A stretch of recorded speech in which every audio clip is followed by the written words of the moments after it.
क्या आपने कभी किसी ऐसी आत्मा के बारे में सुना है जो सिर्फ मरने के बाद भटके नहीं, बल्कि अपनी मौत को ही तंत्र का हथियार बना ले? ये कहानी सिर्फ एक आत्मा की नहीं है, ये उस औरत की है जिसे गांव वाले डायन कहते थे, जिसने तंत्र मंत्र और मारण क्रिया के जरिए पूरे गांव को नर्क में बदल दिया। लेकिन कहानी शुरू करने से पहले एक जरूरी बात पूछनी है। आप में से ज्यादातर लोग ये कहानियां देखते हैं, डरते हैं, पर बिना सब्सक्राइब किए आगे बढ़ जाते हैं। हम रातों को जागकर, सचमुच की नींदें खोकर ये डर लेकर आते हैं आपके लिए। अगर आप चाहते हैं कि ये कहानियां चलती रहें, हर हफ्ते कुछ और गहरा और खौफनाक, तो बस एक सब्सक्राइब, एक लाइक और एक शेयर करें, क्योंकि अगली अमावस्या को कौन बचेगा कौन नहीं, ये कोई नहीं जानता। अब आइए कहानी शुरू करते हैं। कालीबाड़ी। इस नाम का जिक्र होते ही जैसे एक सर्द हवा सांसों में उतर जाती थी। वहां की जमीन, वहां की हवा, वहां के पेड़ तक सब कुछ जैसे अधजला बुझा बुझा सा लगता। बंगाल के उस दूरदराज कोने में बसे इस गांव के बारे में कहा जाता है कि जब तक ये जमीन पर मौजूद है, तब तक जिंदा और मरे हुए के बीच की रेखा कभी साफ नहीं हो सकती। मिट्टी में राख की महक घुली रहती थी और पुराने गड्ढों में पानी का जामुनी सन्नाटा ठहरा रहता। गांव के लोग कहते हैं, हर अमावस्या की रात जब आसमान का चांद खुद को छुपा लेता है, कालीबाड़ी में कोई न कोई लापता हो जाता है। कभी कोई आग में जलकर राख नहीं बनता, बल्कि अपनी आंखों से मरता है। कोई झाड़ियों में उलझकर उल्टा लटका हुआ पाया जाता है, उसकी आंखें फटी रह जाती हैं। गांव में डर, शोर और रहस्य की इतनी मोटी परत थी कि रोशनी भी वहां कांपती हुई दाखिल होती थी। जब शहर की रफ्तार से भागती जिंदगी में पत्रकार अन्वी सेन इस गांव पहुंची, तो वह भीतर तक सिहर गई। उसे नहीं लगा था कि कभी किसी जगह की खामोशी इतनी बोल सकती है। अन्वी, जिसकी आंखों में हमेशा सवाल जलते थे, उस दिन पहली बार किसी जगह ने उसे खुद सवाल बनने पर मजबूर कर दिया। अन्वी अकेली नहीं थी, उसके साथ था रुद्र, एक डॉक्यूमेंट्री फिल्म मेकर। रुद्र की आंखों में वो भरोसा झलकता था जो सच के पीछे छिपे अंधेरे को पकड़ना चाहता था। उनके पास कैमरा, रिकॉर्डर और जरूरी सामान था, लेकिन जो नहीं था वो था गांव का यकीन। गांव की तरफ बढ़ते हुए रास्ता जैसे सांस ले रहा था। पेड़ खुद ब खुद कांपते थे, हवा गूंजती हुई गुजरती थी और कालीबाड़ी का मंदिर बिना किसी छ्वन के अपने आप बज उठता था, जैसे किसी अदृश्य आत्मा ने घंटियों को जगाया हो। ये किसी ने प्लान किया है क्या? रुद्र ने धीमी आवाज में कैमरा उठाते हुए पूछा। नहीं, अन्वी ने फुसफुसाया। अगर ये एक्टिंग होती तो हमें अब तक कोई स्क्रिप्ट मिल गई होती। ये कुछ और है। गांव के घरों के बाहर नींबू, तांबे की कीलें, राख से भरी लकड़ियां टंगी थीं। कुछ दरवाजों पर झाड़ू उल्टी टंगी थी, जैसे किसी ने चेतावनी दी हो, मत आओ, यहां कुछ सही नहीं है। गांव वाले बात करने से डरते थे। कुछ तो दरवाजे में खड़े होकर हवा को घूरते रहते और कोई किसी आवाज पर चौंक कर दरवाजा भींच लेता, जैसे पूरा गांव खुद कह रहा हो, यहां मत पूछो कुछ, सवालों को हम जवाब नहीं देते। रात गहराने लगी, मेंढकों की आवाज धीमी पड़ गई। तभी एक बूढ़ी औरत अन्वी के पास आई। उसकी आंखें बुझी हुई थीं, लेकिन उसमें एक अजीब चमक थी, जैसे उसने अंधेरे को बहुत करीब से देखा हो। हर अमावस्या को यहां कोई जाता है, उसने कांपती आवाज में कहा और अपने हाथ से गांव की मिट्टी उठाकर अन्वी की हथेली पर रख दी। ये जमीन जिंदा है, लेकिन आत्मा मरी नहीं है। उसके शब्दों ने जैसे अन्वी की हड्डियों में कुछ उग दिया। चेतावनी नहीं थी वो जैसे किसी पुराने अपराध का इशारा थी, जैसे वो औरत जानती हो कि क्या आने वाला है और जैसे चाहती हो कि अन्वी संभल जाए, क्योंकि एक बार अगर वो गहराई में गई तो लौटना मुश्किल होगा। रुद्र फिर कैमरा लेकर आगे बढ़ा। अब की बार उसका चेहरा पीला था। मैं ये सब रिकॉर्ड करना चाहता हूं, लेकिन अब डर लग रहा है। अन्वी, उसने कहा। अन्वी ने उसकी ओर देखा। उसकी आंखों में भी वही डर था, लेकिन साथ में एक ठंडा यकीन, जैसे कुछ बहुत बड़ा सामने आने वाला है। रास्ते के एक मोड़ पर उन्हें पगडंडी के किनारे एक सफेद परछाई दिखी, जैसे कोई चादर ओढ़े खड़ा हो। अन्वी ने तुरंत कैमरे की लाल बत्ती जलाई। लेकिन वहां कुछ नहीं था, बस मिट्टी, थोड़ी सी राख और हवा में तैरती खून की गंध। उस रात की खामोशी में जो डर था वो किसी चीख से भी ज्यादा तेज था। चारों तरफ अजीब सन्नाटा था, वही सिहरन, वही अजनबी हवा, पत्तों की सरसराहट जैसे किसी के कदमों की आहट बन गई हो। अन्वी के कानों में अब भी कहीं दूर से आती सिसकियों की गूंज थी, पर उसके भीतर एक और आग भी थी, सच जानने की, पत्रकारिता की।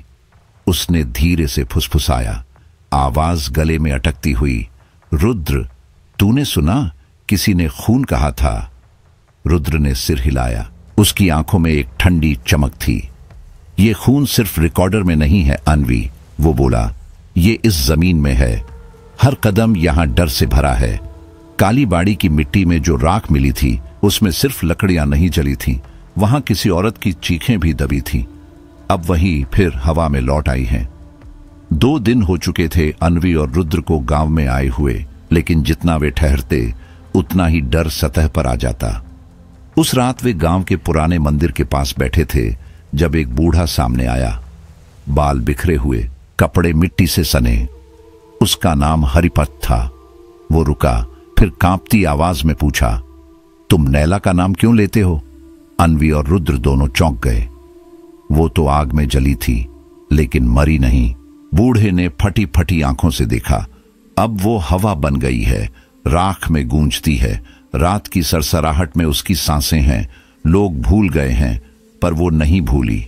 फिर उसने एक कहानी सुनाई, एक औरत की। एक झोपड़ी में रहती थी, गांव से थोड़ी दूर, एक पीपल के नीचे। उसका नाम था नैला। वो जड़ी बूटियों से इलाज करती, बच्चों की झाड़ फूंक करती।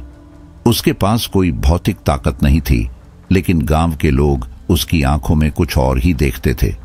वो चुप रहती, अकेली थी, लेकिन कमजोर नहीं। उसका छोटा परिवार था, पति सोमेश और एक प्यारी सी बेटी चंपा। लोग कहते थे तीनों में बहुत प्यार था। फिर एक अमावस्या की रात सब कुछ बदल गया। पोखर में सोमेश और चंपा की लाशें मिली। चेहरे पर ऐसा डर जैसे मरने से पहले उन्होंने कुछ देखा हो। आंखें बाहर को निकली हुई, जैसे कुछ छीन लिया हो उनसे। तंत्र मंत्र जैसा कुछ लग रहा था, या शायद कोई श्राप। गांव वाले घबरा गए और उन्होंने दोष उसी पर डाला जो पहले से अलग थी। नैला डायन है, किसी ने चिल्लाया। अपने परिवार की बलि दी है ताकत के लिए, किसी और ने जोड़ा। कोई सुनवाई नहीं हुई, किसी ने उसकी बात नहीं सुनी। उसे पीपल के पेड़ से बांधा गया, शरीर पर तेल डाला गया और जिंदा जला दिया गया। पूरे गांव के सामने नैला की जलती आंखों ने सबको देखा था, और उसकी आखिरी फुसफुसाहट हवा में तैर गई थी, मैं लौटूंगी एक एक करके, हर अमावस्या पर। उस दिन के बाद गांव में कुछ टूट गया था, या शायद कुछ जाग गया था। हर अमावस्या पर कोई न कोई अजीब तरीके से मरने लगा। कोई उल्टा लटका मिलता, किसी की आंखें बाहर निकल जाती, किसी की जीभ बाहर जैसे किसी अदृश्य हाथ ने खींच ली हो, किसी की सांसें बिना चोट के ही रुक जाती। ये मौतें जैसे किसी चक्र में बंध गई थीं। अब अन्वी और रुद्र भी उसी चक्र के बीच खड़े थे। उस रात वे श्मशान तक गए। वहां की राख अब भी गर्म लग रही थी। रुद्र का कैमरा खुद से चालू हो गया। मुख्य चबूतरे पर पहुंचे तो देखा राख अपने आप हिल रही थी, जैसे कोई आकृति बन रही हो। हवा एकदम शांत थी, लेकिन राख मानो अपनी मर्जी से कुछ कह रही हो। शब्द बनने लगे, नैला। अन्वी का गला सूख गया, उसके पैरों के नीचे जैसे जमीन सांस ले रही थी। रुद्र ने तुरंत कैमरा पकड़ा, पर इससे पहले कि वो दृश्य कैद हो, शब्द बिखर गया, राख उड़ गई। चारों ओर फिर वही सन्नाटा, लेकिन उस राख की गंध अब भी नाक में जल रही थी। रात में जब वे झोपड़ी लौटे तो नींद किसी कहानी की तरह आई, एक डरावनी कहानी। अन्वी को सपना आया, एक जलती हुई औरत, राख से सने बाल, आंखों में आग का समुंदर। उसके पीछे खून से भरा तालाब लहरें मार रहा था, और तालाब में कुछ डूब रहा था, एक बच्ची की कटी हुई चूड़ियां। फिर नैला ने सीधे उसकी आंखों में देखा। अन्वी की नींद टूट गई। पर चेहरा अब भी आंखों के सामने था। रात के 3 बजे थे, तभी रुद्र चिल्लाया, अन्वी, कैमरा अपने आप चल गया। स्क्रीन पर अंधेरा था, लेकिन कुछ हलचल थी। धीरे धीरे एक परछाई सामने आई, एक औरत की, उल्टी लटकी हुई, हवा में झूलती। उसका चेहरा अधछला हुआ। वो चेहरा कैमरे की स्क्रीन से जैसे बाहर आना चाहता था। फिर अचानक कैमरा बंद हो गया। सन्नाटा, सिर्फ दिल की धड़कनें और बाहर से आती सरसराहट, जैसे कोई खिड़की के बाहर खड़ा कह रहा हो, ये तो बस शुरुआत है।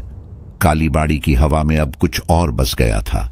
एक गंध, जली हुई लकड़ियों, राख और किसी अनकहे डर की। कुछ दिन और बीत गए। डर अब सिर्फ रहस्य नहीं रहा था, वो सांसों में बस गया था। अब उस नाम की बारी थी जिसे गांव वाले जुबान पर लाने से भी डरते थे। रघुनाथ और तांत्रिक। कभी गांव का रक्षक कहा जाता था, वही जो नैला के खिलाफ खड़ा हुआ था।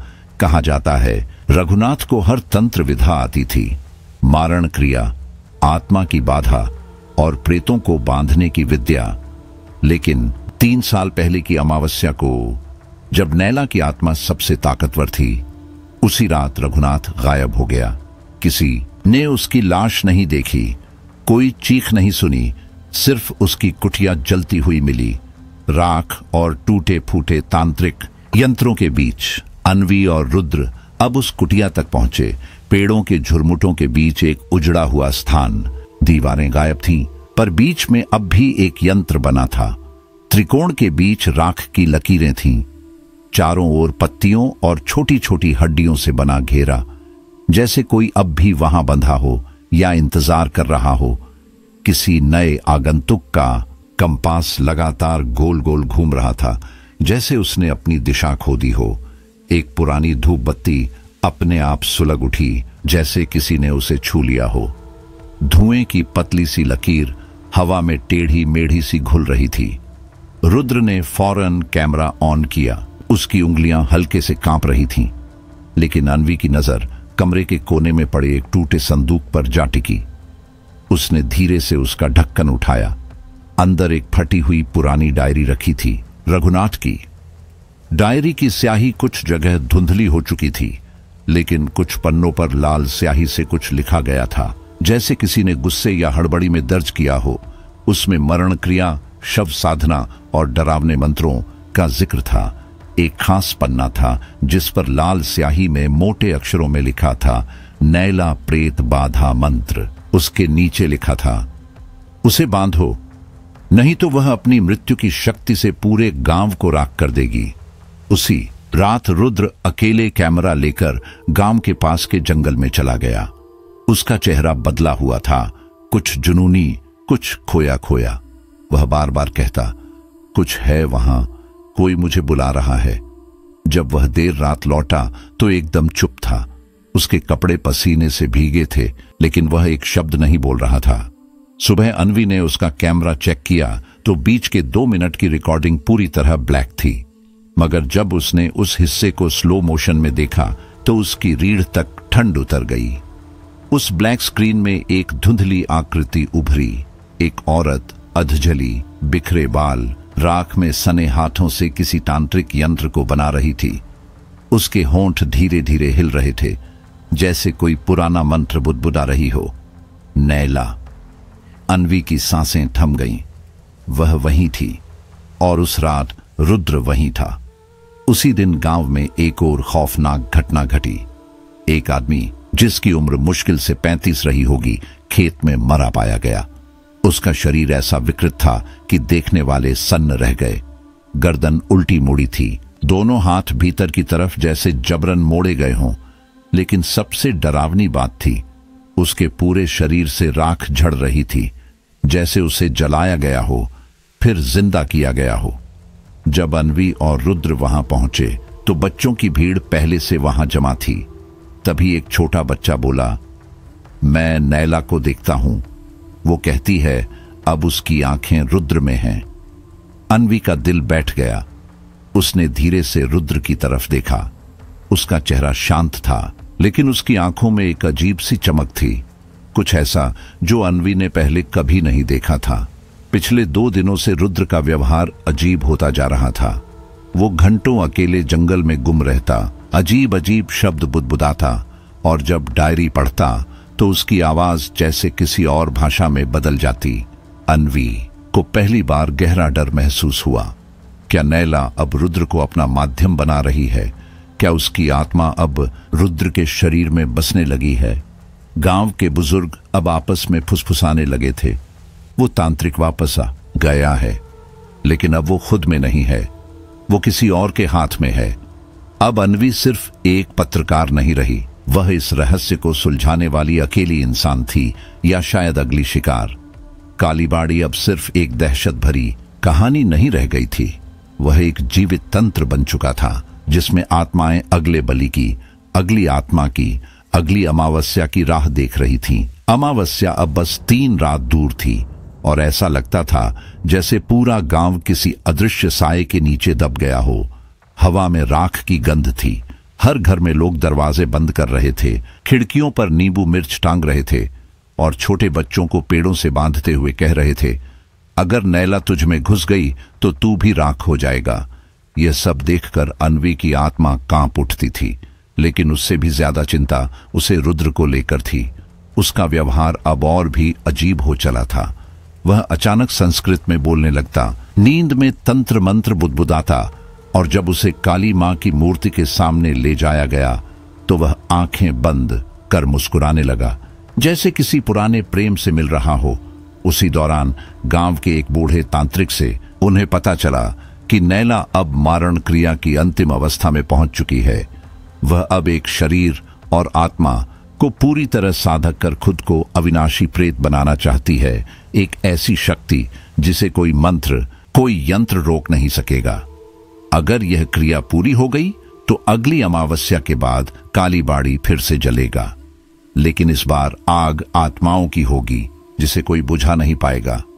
तांत्रिक ने धीरे से कहा, अगर नैला को कोई शरीर मिल गया, खासकर ऐसा जिसमें तांत्रिक ऊर्जा हो जैसे तुम्हारा दोस्त रुद्र, तो उसे फिर कोई नहीं रोक सकेगा।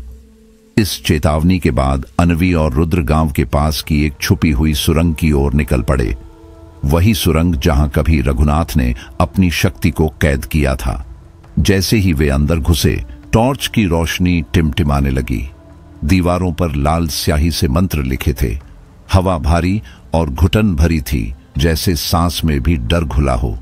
सुरंग के आखिरी सिरे पर उन्हें एक रक्त रंजित यंत्र मिला, जिसमें राख, खून और इंसानी नाखून लगे हुए थे। जैसे ही रुद्र ने उसे छुआ, उसका पूरा शरीर कांपने लगा। आंखें पलट गईं और वह जमीन पर गिर पड़ा। कुछ पल बाद वह उठ खड़ा हुआ, मुस्कुराया और बोला, अब वह मुझे देखती है। उसकी आंखों में अब एक डरावनी लाल चमक थी। उसी रात गांव के मुखिया का इकलौता बेटा गायब हो गया। अगली सुबह उसकी आंखें गांव के पीपल के पेड़ पर लटकती मिली, 2 सूखे गुलाबों के साथ बंधी हुई। नीचे एक लाइन लिखी थी, आंखें मेरे पास हैं, अब शरीर की बारी है। यह गांव के लिए आखिरी चेतावनी थी। गांव सचमुच जलने लगा था, बाहर से नहीं, भीतर से। डर, शक और आत्मा की उपस्थिति अब हर सांस में घुल गई थी। लोग अब एक दूसरे की आंखों में देखने से भी डरने लगे थे। उसी रात अन्वी को एक सपना आया। उसमें वह खुद को एक काली झील के किनारे खड़ी देखती है। नैला धीरे धीरे उसकी ओर बढ़ रही थी। उसके शरीर से धुआं उठ रहा था, जैसे जलती लकड़ी से निकलता है, और उसकी आवाज किसी खुरदरी दीवार पर नाखून रगड़ने जैसी। उसने कहा, तू मेरे जैसी बन सकती है या फिर मेरा अगला पात्र। अन्वी कांपती हुई पीछे हटना चाही, लेकिन उसके पैर कीचड़ में धंसे हुए थे। वह चाहकर भी हिल नहीं पाई। नैला झुककर उसके चेहरे के बेहद करीब आई और फुसफुसाई, अब मुझे किसी और में नहीं, तुझ में रहना है। अन्वी की चीख के साथ वह सपना टूट गया, लेकिन हकीकत उससे ज्यादा डरावनी थी। उसके हाथों पर राख की कुछ बूंदें सच में जमी थीं। वह पसीने से भीगी हुई उठी, लेकिन अब सब कुछ बदल चुका था। संकेत चारों तरफ थे। नैला की आत्मा किसी नए शरीर की तलाश में थी। और रुद्र उसके लिए सबसे सही माध्यम बनता जा रहा था। रुद्र अब पहले जैसा नहीं रहा। उसकी आवाज में गूंज थी, जैसे कोई बहुत पुरानी चीज जाग गई हो। जो शब्द वह बोलता था उनमें किसी पुराने तांत्रिक ग्रंथ की गर्माहट थी। अन्वी का दिल डूबने लगा था। उसे लगने लगा शायद वह रुद्र को खो रही है, या शायद वह कभी उसका था ही नहीं। अब डर सिर्फ किसी एक रात का नहीं था, वह हर सांस में उतर चुका था। अमावस्या सिर पर थी और गांव के चारों ओर एक अनदेखा घेरा बन गया था। तंत्र, आत्माएं, बलि, सब कुछ जैसे एक भयानक लूप में फंसा था। कौन बचेगा, कौन मरेगा और कौन अब इंसान से भी कुछ ज्यादा बन जाएगा, किसी को नहीं पता था। लेकिन अन्वी अब तय कर चुकी थी, उसे इस कहानी का अंत जानना है, चाहे कीमत उसकी अपनी आत्मा ही क्यों न हो। कालीबाड़ी की ओर सूरज जरूर निकला था, मगर रोशनी धुंध में छिप गई थी। दिन जैसे डर से हार मान चुका था। गांव के बीचों बीच एक पुराना तालाब था जो सालों से सूखा पड़ा था। आज सुबह उसमें हलचल थी। पानी में से बुलबुले उठ रहे थे, गहरे लाल रंग के, जैसे खून के किसी पुराने ज्वालामुखी से फूटे हों। तालाब के किनारे खड़ी अन्वी और कुछ ग्रामीणों ने देखा, पानी से एक अधूरी जलती हुई आकृति उभरी, जिसके चारों ओर स्याह धुआं मंडरा रहा था। वह था रघुनाथ, गांव का वही तांत्रिक जिसकी कहानियां अब तक सिर्फ फुसफुसाहटों में थीं। उसकी आत्मा टूटी हुई थी, जैसे जबरदस्ती किसी दूसरी दुनिया से खींच लाई गई हो। उसके होंठ हिले और एक थरथराती आवाज निकली, मारण क्रिया शुरू हो चुकी है। नैला का पहला बलिदान पूरा हो गया है, अब उसे बस एक माध्यम चाहिए। फिर वह आकृति हवा में घुल गई, लेकिन वह चेतावनी अन्वी के दिल में किसी काले बीज की तरह जम गई। उसी दोपहर गांव में एक और डरावनी घटना घटी। गांव के सबसे बुजुर्ग पुजारी की लाश मंदिर के पीछे मिली। उनका शरीर पूरी तरह उल्टा मुड़ा हुआ था, जैसे किसी ने हड्डियों को मोड़ मरोड़ कर अंदर से तोड़ दिया हो। आंखें बाहर लटक रही थीं और जीभ राख जैसी काली थी। उनकी छाती पर सिर्फ एक चीज उकेरी गई थी, काला त्रिकोण। यह वही प्रतीक था जो रघुनाथ की डायरी में मारण क्रिया के पहले चरण के रूप में दर्ज था। अब सब कुछ बहुत तेजी से घट रहा था। अन्वी जान चुकी थी कि वक्त बहुत कम बचा है। उसने डायरी से एक तांत्रिक विधि पढ़ी थी, प्रतिबंधक यंत्र, एक ऐसा घेरा जो आत्मा और शरीर के बीच की डोर को थोड़े वक्त के लिए काट सकता है। मगर इसकी कीमत थी एक शुद्ध इच्छा शक्ति वाले इंसान का खून, यानी उसे अपना ही खून देना होगा। बिना देर किए वह मंदिर के बंद कक्ष में गई और यंत्र बनाना शुरू किया। राख, चंदन, सिंदूर, हड्डियों की भस्म और अपनी हथेली से ली एक बूंद खून से उसने घेरा खींचा। बीच में उसने वह बंध मंत्र अंकित किया जो आत्मा को कुछ देर के लिए स्थिर कर सकता था। लेकिन इससे पहले कि वह मंत्र पढ़ती, गांव में जो हुआ उससे सब थर्रा उठे। नैला की आत्मा पहली बार दिन के उजाले में प्रकट हुई। गांव के मुख्य चौक पर जहां होली जलाई जाती थी, अचानक धुआं भर गया। उसमें से एक औरत निकली, धुएं से ढकी, राख के गुब्बार उठते उसके शरीर से, आंखें जलते अंगारों जैसी, और हाथ में एक पुरानी काली माला जिसके हर मनके पर कुछ लिखा था, शायद किसी की आत्मा का नाम। बच्चे रोने लगे, औरतें बेहोश हो गईं, मवेशी जमीन पर गिरने लगे। यह किसी भूत का नहीं, एक चेतन प्रेत का आगमन था। और अब वह इंतजार नहीं कर रही थी, वह लेने आई थी। उसी वक्त जब अन्वी अपने यंत्र की रक्षा जांच रही थी, रुद्र अचानक उसके पीछे आया।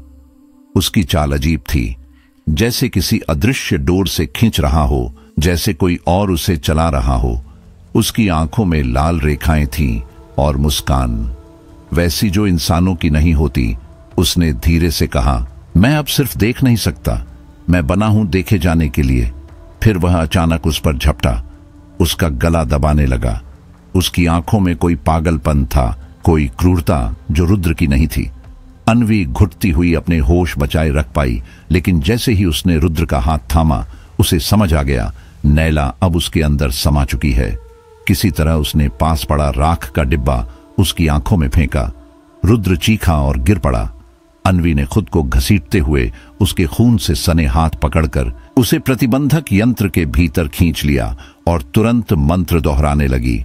बद्धम प्रेतम स्थिर मनः नैला अस्तु विमुक्तम। यंत्र से नीली लपटें उठीं और रुद्र हवा में थोड़ा ऊपर उठ गया। उसकी आंखें पलट गईं और फिर वह धड़ाम से गिर पड़ा, बेहोश। चारों ओर एक भयानक सन्नाटा था। हवा जैसे थम गई थी। आसमान खुद देख रहा था कि अब क्या होने वाला है। और फिर अंधेरा घना हो गया। पक्षी गायब हो गए, हवा भारी हो गई और सन्नाटा इतना गाढ़ा था कि लगता था कानों में चीख बनकर गूंज रहा है। अमावस्या की रात आ चुकी थी। तांत्रिक द्वार अब खुल चुका था। युद्ध अब शुरू होने ही वाला था। एक ओर थी नैला, धधकती आत्मा का साया, और दूसरी ओर एक घायल इंसान।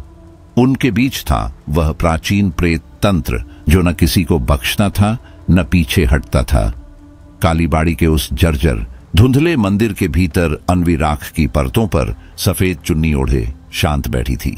उसके सामने जमीन पर एक गोल आकृति बनी थी, रक्त यंत्र। यह यंत्र रघुनाथ की अधूरी डायरी के आखिरी पन्नों से निकला था, जिसमें एक भयावह तांत्रिक विधि दर्ज थी। लिखा था, किसी आत्मा को सीमित करने के लिए केवल शुद्ध इच्छा शक्ति और आत्म बलिदान पर्याप्त होता है। अन्वी ने धीरे से एक चाकू उठाया, अपने हाथ की नस पर खरोंच बनाई और एक बूंद रक्त यंत्र के मध्य गिरा दी।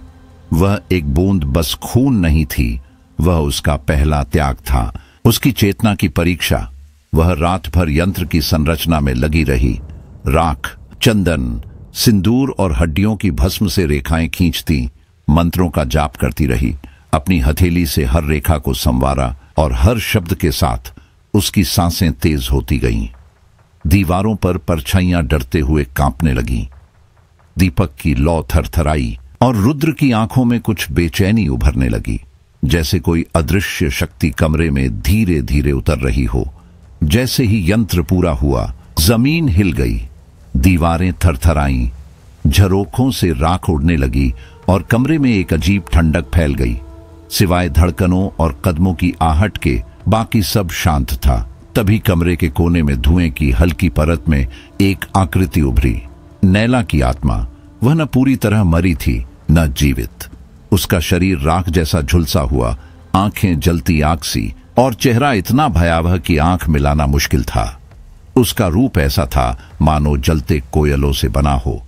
हाथों में काली माला पकड़े, जिसकी हर माला पर जैसे किसी तंत्र की जीत दर्ज थी। उसने सीधा अन्वी की आंखों में देखा और फुसफुसाई, तू मुझे रोकना चाहती है, मैं तुझे वही बना दूंगी जिससे तू सबसे ज्यादा डरती है। उसकी आवाज मुझे अंगारों की तरह थी, ठंडी, गहरी, लेकिन भय से लिपटी हुई। दीवारों पर उसकी गूंज टकराने लगी, जैसे पुरानी आत्माएं उसके पीछे से बोल उठीं। अन्वी सिहर गई। उसके गले पर पसीने की एक ठंडी बूंद लुढ़की। उसे लगा जैसे नैला उसकी आत्मा तक में घुस रही हो, उसे खोखला कर रही हो। तभी दरवाजे से हल्की सी रोशनी आई। रुद्र कमरे में दाखिल हुआ, लेकिन अब वह वैसा नहीं था जैसा अन्वी जानती थी। उसने जोर से संस्कृत के मंत्रों का उच्चारण शुरू किया। उसकी आवाज गूंज में बदल गई। उसकी पलकें लाल थीं और शरीर पर विचित्र तांत्रिक चिन्ह उभर आए थे, मानो कोई प्रेत उसमें समा चुका हो। अन्वी चौंकी। यह रुद्र तो वही था, मगर उसमें अब कोई और था, शायद नैला की आत्मा का अंश। तभी दरवाजा जोर से टूटा और भीतर एक बूढ़ा नागा साधु आया। उसकी आंखों में गहरी तपस्या की चमक थी।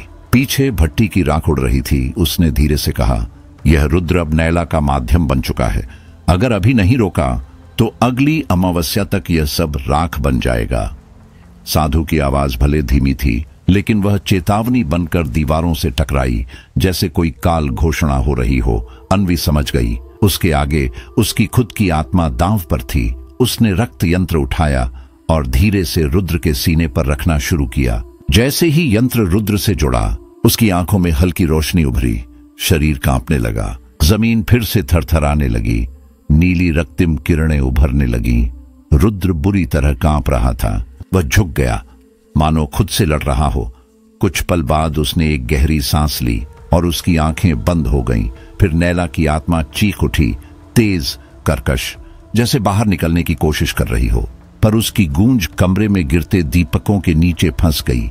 सन्नाटा छा गया अन्वी ने रुद्र को झुकते देखा। उसकी छाती चल रही थी मगर आंखें खोई हुई थीं।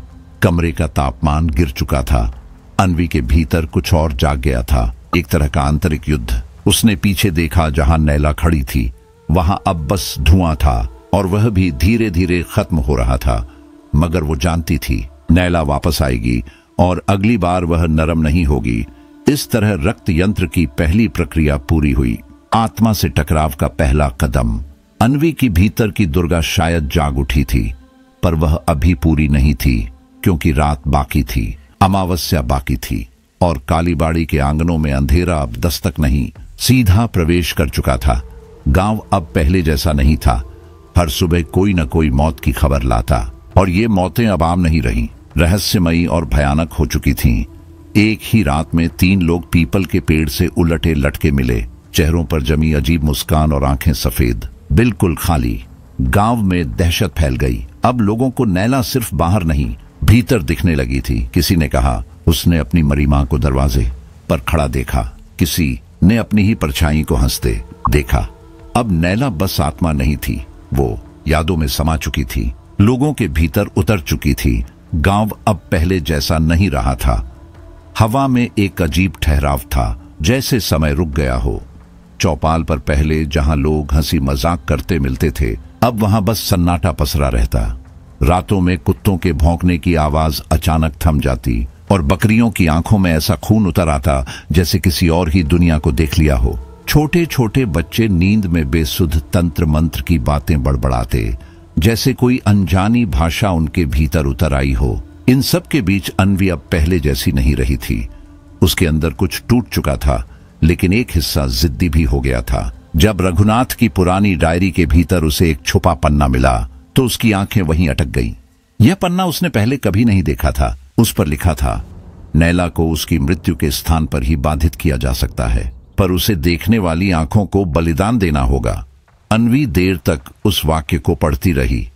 क्या यह सच था या फिर किसी तांत्रिक की सनक? लेकिन बात साफ थी, नैला को रोकने के लिए उसे वहीं बांधना होगा जहां वह पहली बार मौत से भी आगे बढ़ी थी, जहां उसकी देह जलाई गई थी। रात के तीसरे पहर, जब गांव गहरी नींद में था, अन्वी ने पुराने मंदिर के पीछे बने गुप्त कक्ष में एक रक्त यंत्र तैयार किया। वही जगह जहां कभी रघुनाथ साधना किया करता था। वहां सिर्फ राख, एक पुराना शंख और अन्वी की सधी हुई सांसें थीं। शांति इतनी घनी हो चुकी थी कि अगर कोई धड़कन भी सुनता तो वह अपनी ही लगती। रघुनाथ की आत्मा फिर प्रकट हुई, पर अब वो बेहद कमजोर थी। उसकी आवाज कांप रही थी।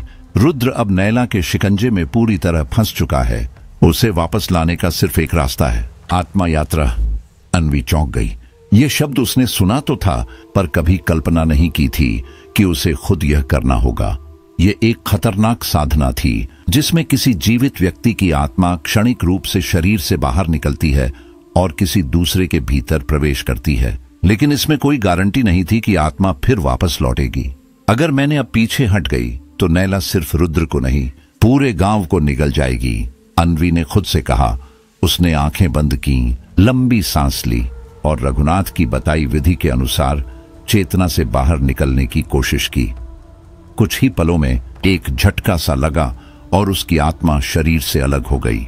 वह अब अंधकार के एक लंबे सुरंग में तैर रही थी।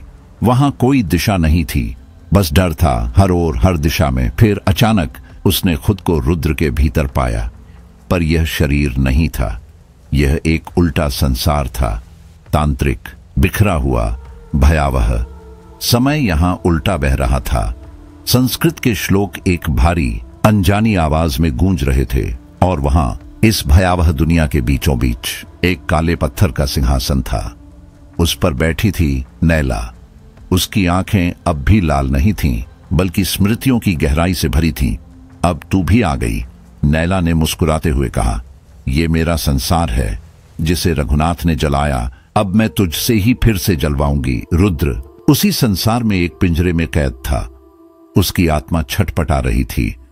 अन्वी जान गई, अब उसे रुद्र की आत्मा को बचाना होगा, वरना सब कुछ खत्म हो जाएगा। चारों ओर डर के अलग अलग चेहरे थे। पेड़ उल्टे लटके थे जिनकी जड़ें आसमान में फैल रही थीं। पानी ऊपर की ओर बह रहा था, जैसे गुरुत्वाकर्षण भी डर कर भाग गया हो। संस्कृत मंत्र किसी अदृश्य आत्मा की आवाज में गूंजते रहते थे। अन्वी ने खुद को उस संसार में धीरे धीरे टूटते देखा। फिर एक के बाद एक उसके अपने डर सामने आने लगे। सबसे पहले वह चेहरा उसके मृत पिता का, वही आंखें, वही चेहरा, लेकिन अब उनकी मुस्कान में कुछ अजीब था, कुछ असहज, जैसे वह उसे रोकना चाहते हों। फिर उसकी असफल रिपोर्ट, जिसने उसकी पत्रकारिता की राह बदल दी थी।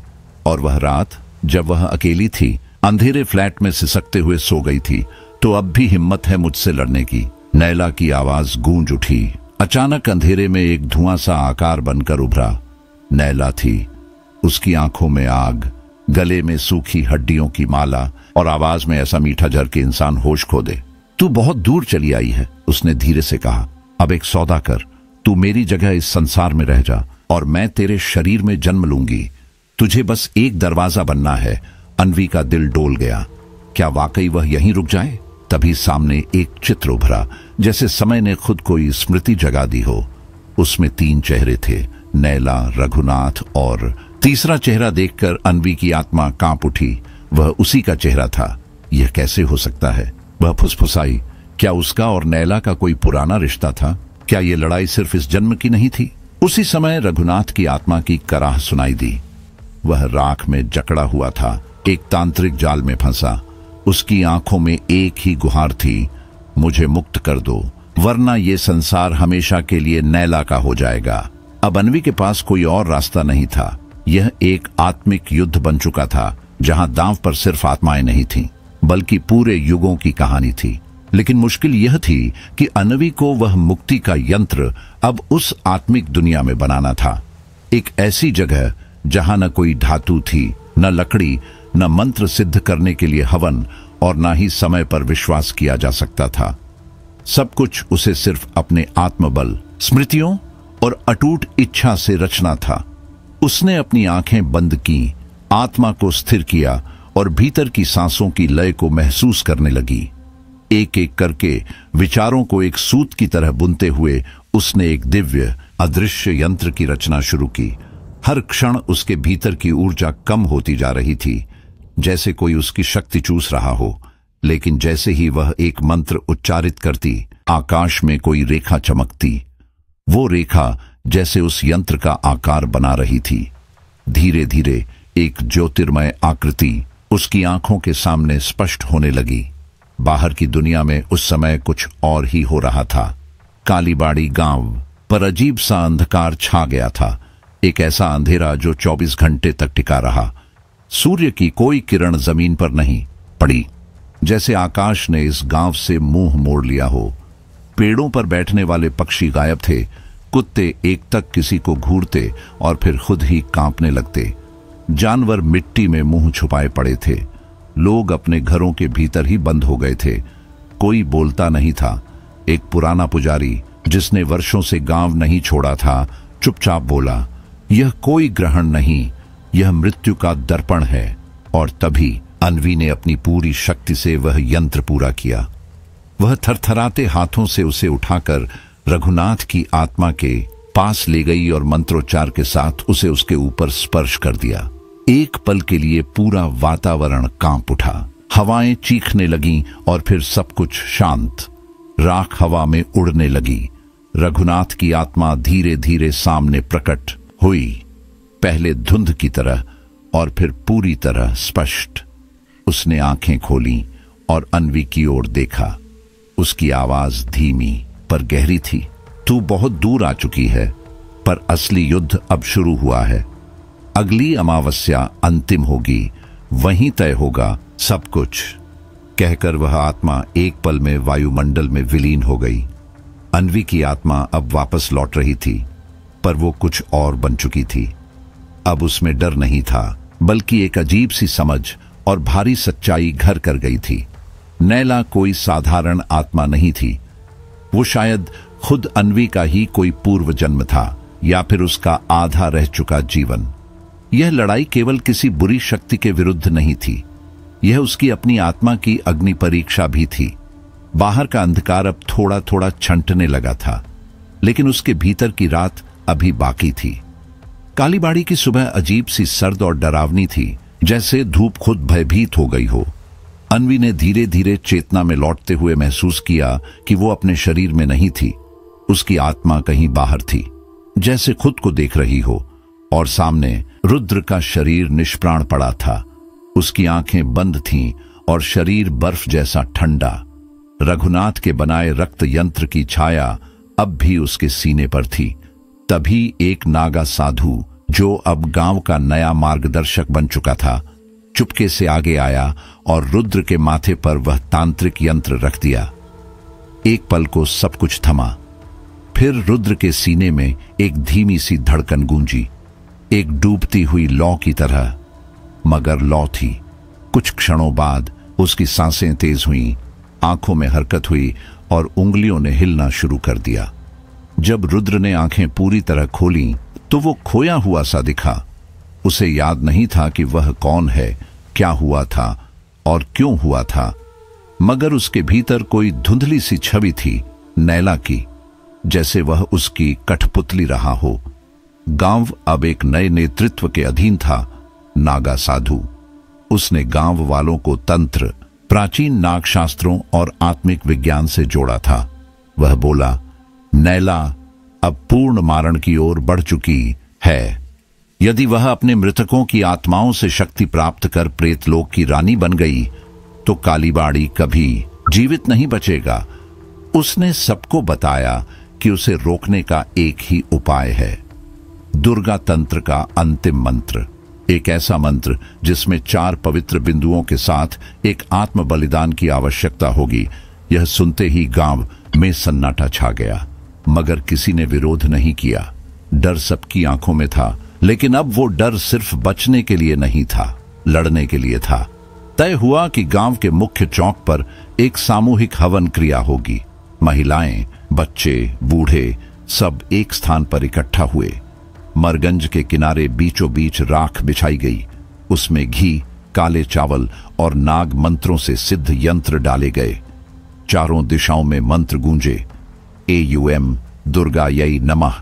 गांव की हवाओं में पहली बार एक उम्मीद की गंध थी, पर डर भी साथ था। पुराने मुखिया, जो कभी सबसे बड़े विरोधी थे, अब चुपचाप खड़े थे। उनकी आंखों में एक अजीब सी रोशनी थी, जैसे वो नैला के असर में आकर अर्ध प्रेत बन चुके हों। नागा साधु ने चेतावनी दी, अगर नैला ने इनका मन जीत लिया, तो अगली अमावस्या पर धुआं ही नहीं उठेगा, गांव जल जाएगा। रात गहराने लगी। आसमान पर एक लाल चांद चढ़ आया। उसकी किरणें जमीन पर पड़ते ही चारों ओर आग की गंध फैलने लगी। हवा भारी हो गई थी। खेतों से धुंध उठ रही थी और वो धुंध लोगों के कानों में अजीब सी फुसफुसाहट बनकर गूंज रही थी। नागा साधु ने अंतिम मंत्र बोलना शुरू किया। अन्वी अपने स्थान पर बैठ चुकी थी। उसके हाथ कांप रहे थे, पर उसकी आंखों में जरा भी भय नहीं था। रुद्र अब पूरी तरह सचेत था और वह भी उसके पास आकर बैठ गया।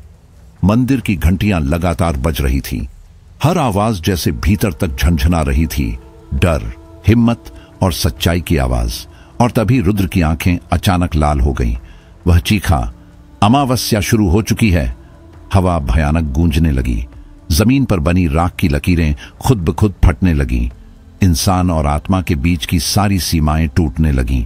यह वो क्षण था जब अंतिम युद्ध शुरू हुआ, भीतर और बाहर, दोनों मोर्चों पर। और रुद्र एक नई शक्ति के साथ फिर से जन्मा।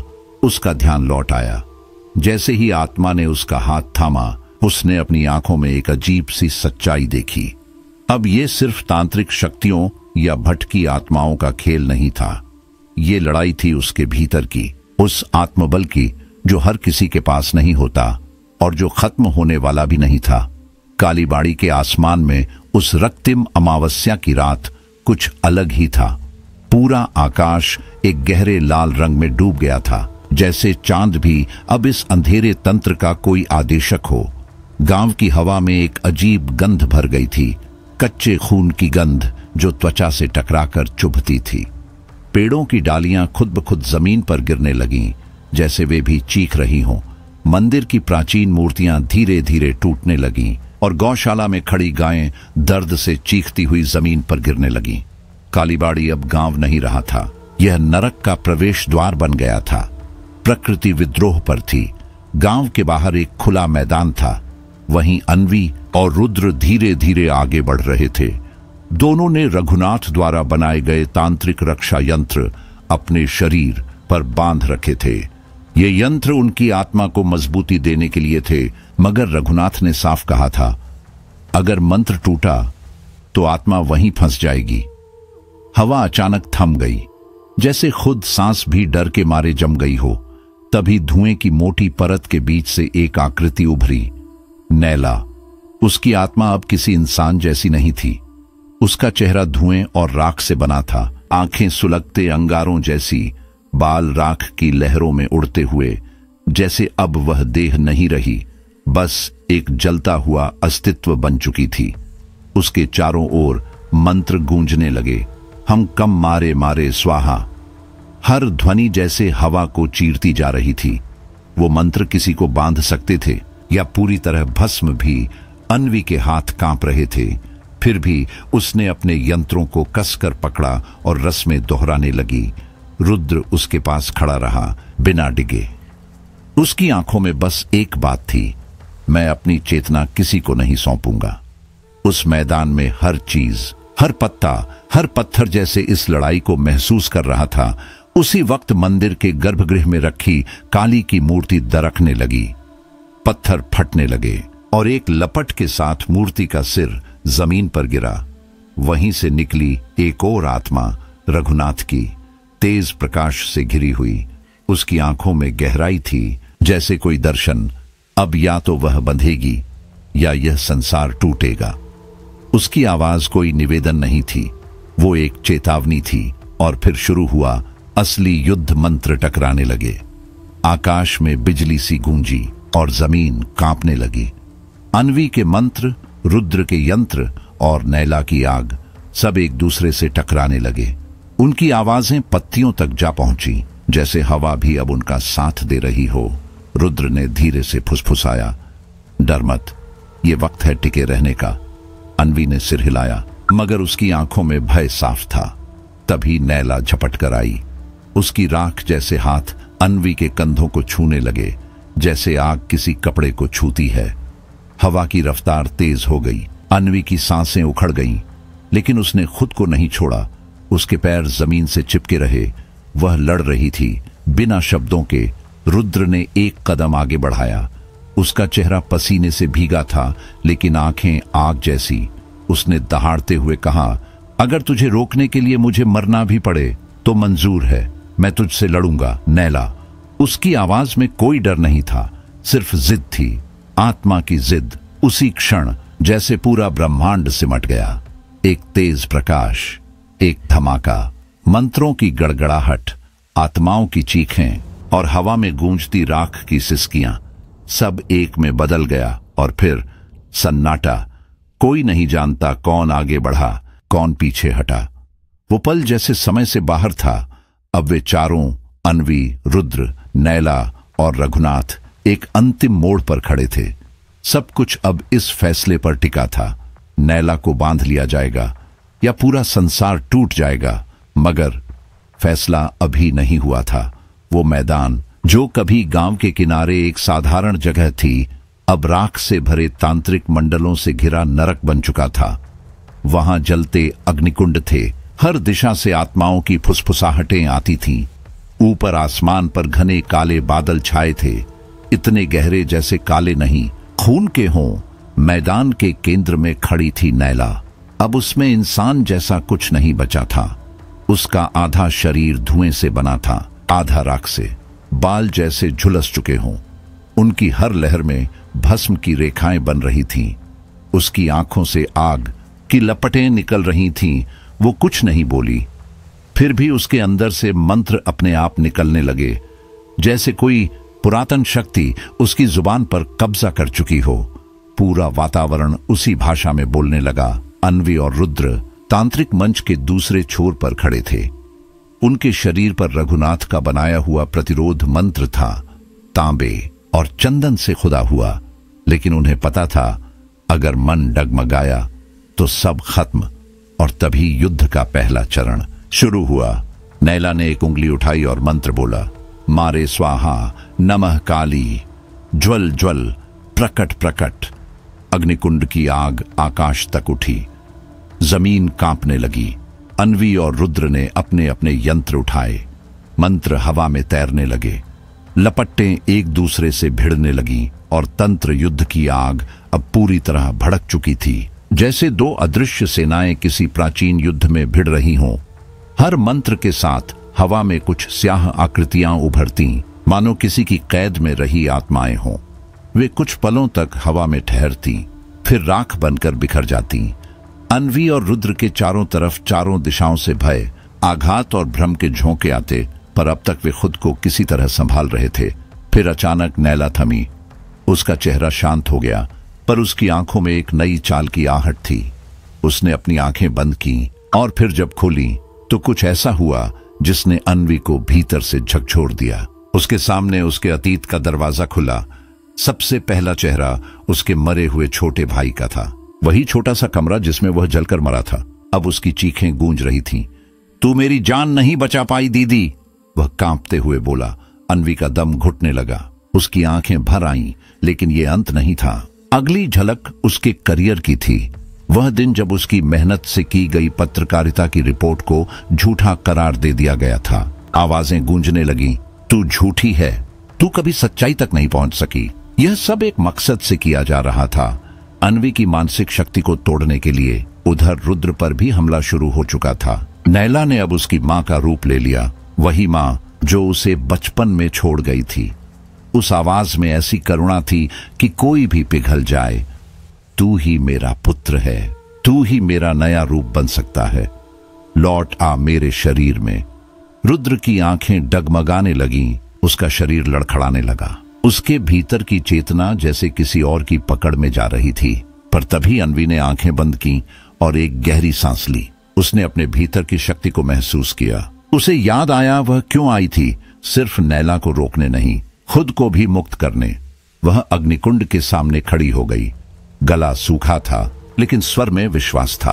उसने मंत्र पढ़ना शुरू किया, एयुएम एंक्लीन चामुंडाए विच्छे। हवा का रंग बदलने लगा, उसके चारों ओर की ऊर्जा जैसे जाग उठी। इसी लय में रुद्र भी चेतना में लौटा। उसने अपनी मां की छवि को देखा, लेकिन इस बार वह मुस्कुराई नहीं, वह धुएं में बदल गई। अब रुद्र समझ चुका था, वह नैला थी। भ्रम था, नैला अब अपने अंतिम पड़ाव पर थी। उसने हवा में हाथ घुमाया, उसकी उंगलियों से राख उड़ने लगी और फिर उसने मंत्र उच्चारित किया, कालग्न रूपेण प्रेत आत्म आवाहनम। एक पल में अग्निकुंड से विकराल पिशाच जैसी आत्मा प्रकट हुई। उसकी आंखें नहीं थीं, जीभ जमीन तक लटक रही थी और शरीर सिर्फ हड्डियों से बना था। वह आत्मा नैला को स्थायित्व दे सकती थी, उसे सिर्फ एक प्रेतनी से उठाकर प्रेतलोक की रानी बना सकती थी। गांव के पेड़ झुक गए, हवा स्याह हो गई और मंदिर के चारों ओर जैसे समय थम गया। अन्वी और रुद्र के पास अब बस एक आखिरी हथियार था, रघुनाथ की दी हुई तांत्रिक विद्या, उनका आत्मबल और संकल्प। लेकिन तंत्र में सब कुछ बलिदान मांगता है। अगली चेतावनी रघुनाथ की आत्मा की फुसफुसाहट में आई, 3 बलिदान पूरे होने पर ही नैला को बांधा जा सकता है। अन्वी कांप गई। पहला बलिदान, रक्त बलिदान वह दे चुकी थी, अपने ही खून से यंत्र को पूर्ण कर। दूसरा आत्म बलिदान अब रुद्र के हाथ में था, वह तैयार था। उसकी आंखों में डर नहीं, एक शांत स्वीकृति थी। लेकिन तीसरा बलिदान अब तक छुपा था, प्रारंभिक पाप का स्वीकार। और यह बलिदान गांव के उस मुखिया को देना था जिसने वर्षों पहले नैला को डायन घोषित करवाया था। जब मुखिया को पकड़कर तांत्रिक मंडल के भीतर लाया गया तो वह हंसा, जैसे उसे कुछ फर्क ही न पड़ता हो। लेकिन जब अन्वी ने नैला की अधूरी जलती तस्वीर उसकी आंखों के सामने रखी, उसकी आंखें बदल गईं, उसके होंठ कांपे और फिर वह फूट पड़ा। मैंने ही झूठ फैलाया, मैंने ही उसे डायन कहकर मरवाया। मुझे लगा मेरी सत्ता उससे बड़ी है। इस स्वीकारोक्ति के साथ नैला की आत्मा आग बनकर आकाश से गिरी। उसकी आंखें अंगारों जैसी चमकीं। उसने दोनों राखी भुजाओं से हवा चीरते हुए मुखिया को उठाया। उसका शरीर हवा में तड़पा और फिर जलने लगा। उसकी चीखें पत्थरों से टकराकर लौट आईं और मंदिर में सन्नाटा फैल गया। मुखिया वहीं राख हो गया। अब नैला की शक्ति भयंकर हो चुकी थी। तांत्रिक रेखाएं टूटने लगीं, हवन कुंड की ज्वालाएं नीली पड़ गईं और अन्वी के सुरक्षा यंत्रों से रक्त रिसने लगा। अब बारी थी रुद्र की।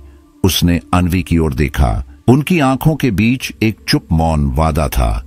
फिर वह तांत्रिक पिंड की ओर बढ़ा, जहां अब नैला सिर्फ राख और मरण मंत्र का तूफान थी। उसने गहरी सांस ली और शांत स्वर में बोला, AUM, आत्मनयव बलिदानाय स्वाहा। शब्दों के साथ उसका शरीर कांपने लगा। अंगुलियां, फिर हाथ, फिर पूरा शरीर जलने लगा। लेकिन उसकी आत्मा बाहर नहीं निकली। वह जलती हुई आत्मा यंत्र में समा गई और वहीं से नैला की आत्मा को पकड़ने लगी। यंत्र पहली बार शांत हुआ और फिर नैला की चीख गूंजी, एक लंबी थर्राती हुई चीख जो चुप्पी में बदल गई। उसका शरीर सिकुड़ने लगा, राख में समा गया, जैसे उसने हार मान ली हो, जैसे किसी अधूरी आत्मा को अब मुक्ति मिल गई हो। धुआं धीरे धीरे एक भुजाओं के आकार में ढलने लगा, जैसे किसी अदृश्य शक्ति ने उसे जकड़ लिया हो। आग अब उतनी तीव्र नहीं रही, भीग चुकी थी, जैसे कोई भावना उसे बुझा रही हो। तभी मंदिर की काली मूर्ति फिर से हल्के हल्के हिलने लगी, मानो सेंचुरीज से जमी हुई नींद से जाग रही हो। उसी क्षण रघुनाथ की आत्मा एक बार फिर प्रकट हुई, इस बार शांत, संतुलित पर गहरी थकावट के साथ। उसने सीधे अन्वी की ओर देखा। उसकी आंखों में चेतावनी थी, वाणी में अंतिम निर्णय, अब या तो मृत्यु या कैद। उसकी आवाज मंदिर की दीवारों से टकराकर वापस गूंज उठी। अन्वी भीतर तक हिल गई। ये एक ऐसा क्षण था जहां कोई रास्ता निश्चित नहीं था, बस एक धुंधली रेखा जिसे पार करना ही था। बाहर रुद्र की आत्मा नैला से भिड़ रही थी। जो यंत्र कभी सुरक्षा थे, अब टूट चुके थे। गांव जैसे समय के शून्य में लटक रहा था और ऊपर आकाश, वह अब भी लाल था, जैसे किसी ने उसे रक्त में डुबो दिया हो। नैला की चीखें केवल कानों तक नहीं, रूह तक पहुंच रही थी। हर सांस, हर धड़कन डर के साथ कांप रही थी। कालीबाड़ी की उस रात का हर क्षण प्रलय जैसा था। चंद्रमा जैसे नैला के आगे झुक गया हो, उसकी परछाई पूरे गांव पर फैली थी, जैसे कोई अदृश्य जाल हर आत्मा को अपने शिकंजे में लेने चला हो। नैला अब हवा में तैर रही थी। उसकी देह राख, धुआं और जलती लपटों से बनी प्रतीत हो रही थी। उसकी आंखों से आग निकल रही थी और चारों ओर मारे स्वाहा, हूं फट जैसे तांत्रिक मंत्र गूंज रहे थे। गांव के हर कोने से आत्माओं की चीखें उठ रही थीं। लोग अपने घरों में दुबक गए थे। पेड़ झुक चुके थे। मंदिर की घंटियां अपने आप बज रही थीं। मूर्तियां जैसे कंपा रही थीं। अचानक काली माता की मूर्ति दरकने लगी। एक तेज धमाके के साथ वह चूर चूर हो गई। उसके भीतर से जो तरल निकला वह रक्त नहीं था, वह प्रेत रक्त था, वह जो अधूरी शक्तियों के युद्ध में बहता है। यह काला तरल मंदिर की जमीन पर फैलने लगा और एक रहस्यमयी यंत्र का आकार लेने लगा, जैसे नैला खुद पृथ्वी को अपने लिए एक युद्ध भूमि में बदल रही हो। अन्वी, जो अब तक जीवित थी, रघुनाथ की डायरी में पढ़े अंतिम मरण मंत्र को पूरा करने का आखिरी प्रयास कर रही थी। उसके शरीर पर कई घाव थे और उसने अपने ही खून से एक यंत्र रचा था। अब उसे वह अंतिम बलिदान देना था। उसने ध्यान साधा, एक दीपक जलाया और धीरे से आंखें मूंदी। उसके होंठ फुसफुसाए, AUM त्रिपुर भैरवी चेतना भेदन क्लीन स्वाहा। मंत्रों की शक्ति शब्दों में नहीं, भाव में थी। उसकी आत्मा धीरे धीरे शरीर से निकलने लगी। वह हल्की हो रही थी, जैसे कोई धागा उसे खींच रहा हो, एक ऐसी जगह जहां लौटा नहीं जा सकता। उसका अगला कदम अकल्पनीय था। वह नैला के भीतर चली गई थी, पर नैला का अंदरूनी संसार विकृत था। वहां धरती ऊपर थी, आकाश नीचे। पेड़ उल्टे लटक रहे थे, पानी ऊपर बह रहा था। चारों ओर तांत्रिक ध्वनियां गूंज रही थीं। इस उल्टे ब्रह्मांड में अन्वी अकेली थी, लेकिन बहुत देर नहीं लगी जब उसे एक वृत्त दिखाई दिया। उसके मध्य राख की दीवारें थीं और काले धुएं में डूबी दो परछाइयां। अन्वी धीरे से पास गई। उसके रोंगटे खड़े हो गए। वो नैला का पति सोमेश और बेटी चंपा थे, मृत लेकिन आत्मा के रूप में जीवित, तांत्रिक बंधन में फंसे। उनकी आंखें भीख मांग रही थीं, लेकिन होठ खामोश थे। यह देखकर अन्वी की आंखें भर आईं। वह समझ गई, यही है नैला की शक्ति का स्रोत। उसने अपनों को छोड़ा नहीं था, उसने उन्हें कैद कर रखा था। अपने भीतर अपने दुख और दर्द को ही शक्ति में बदलकर अन्वी कांपती हुई चंपा के पास गई। उसने अपने थरथराते हाथों से यंत्र को हटाया, फिर सोमेश की ओर देखा। उनकी आंखें अन्वी को उम्मीद से देख रही थीं। अन्वी ने वह बंधन भी तोड़ दिया।